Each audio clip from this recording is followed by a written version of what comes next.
প্রতিদিনের চিন্তা ও প্রার্থনা। 27শে ফেব্রুয়ারি। দিনের প্রধান চিন্তা। আত্মসংযম ও তিতিক্ষার অভাবে আমরা দুর্ভাগ্যকে কাছে ডাকিয়ে আনি।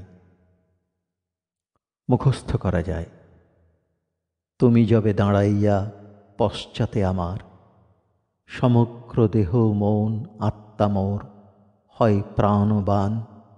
কি মহান শক্তি বলে, দুর্বিপাক দুর্যোগ যত সব চায় লুকাইয়া, মর্তের আঘাত কত পারে না যে করিতে পরশ। শিখাও আমারে তুমি, কিভাবে রাখিব আমি সতত তোমায় সাথে সাথে মোর।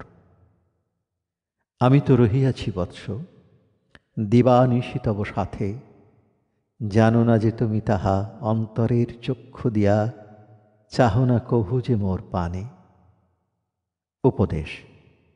কেহ যদি কখনো আমাদের অপদস্থ করে, তখন কি সান্ত্বনা আমরা পাই যদি মনে রাখি যে শ্রী ভগবানের কোলে আমাদের স্থান আছে।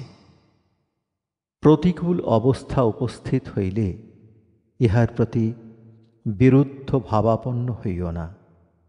ভগবানকে স্মরণ করিয়া সব কিছু সহ্য করিতে চেষ্টা করো, তবেই প্রকৃত বল লাভ হইবে। জীবনে যাহা কিছু ঘটুক না কেন, তাঁর সঙ্গে যে যুক্ত হইয়া আছি, এই জ্ঞান আমাদের কি আশ্চর্য অনুভূতি জাগায়। আমরা যে অমৃতের অধিকারী, এ কথা মনে রাখিতে হইবে।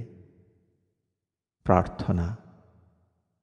হে পরম দেবতা, ব্যাকুল হৃদয়ে আমি তোমার চরণে প্রার্থনা জানাই।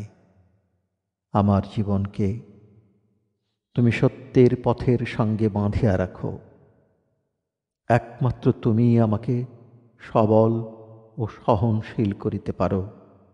তোমার পথ আমাকে দেখাইয়া দাও। আশীর্বাদ করো যেন তোমারই নির্দেশে সেই পথে আমি চলিতে পারি। আমার দৃষ্টি যেন কখনো তোমা হইতে দূরে সরিয়া না যায়।